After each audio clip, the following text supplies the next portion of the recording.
And we're back to learning Photoshop in a year. Day 34, let us create a field blur.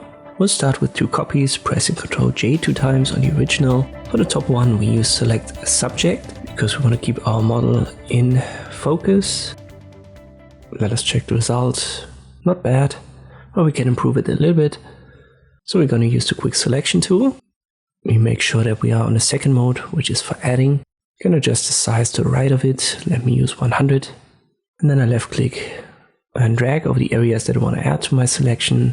And here I want to get rid of something, so I hold Alt. The cursor changes from plus to minus in the center of this circle. And then I left click drag to get rid of parts of my selection. You don't have to be perfect for this effect. For example, here on the hair. Or here on the hand, we could work a little bit on it. But as I've said, you don't have to be perfect for this effect. But now I'm happy with it, so I click on the layer mask icon to add it. I'll change the name so that we don't get lost. First one is the model, second the background, and third the original. I make that invisible, we have it as a backup. I'm on the background layer, and now I go to Filter, Blur Gallery, and use Field Blur. On the surface, this looks almost like a Gaussian blur. You can adjust it via the slider or by left clicking drag on this circle.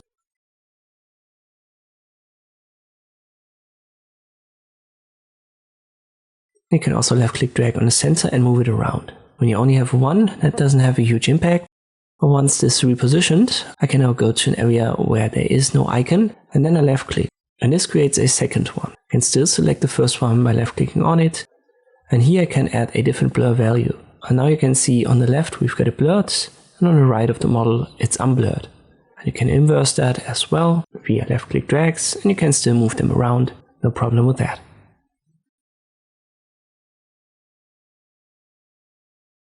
Let me add a third one down here.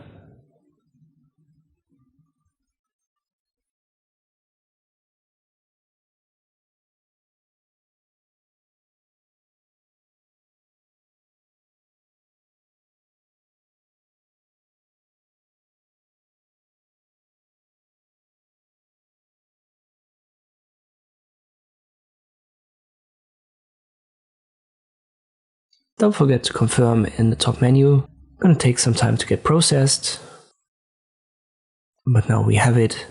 We've created a blur on the left of the model, and on the right it's fairly unblurred while the model is in focus entirely. And this is how you can create a field blur in Photoshop. I hope this video was helpful, thank you for watching, and I'll see you next time.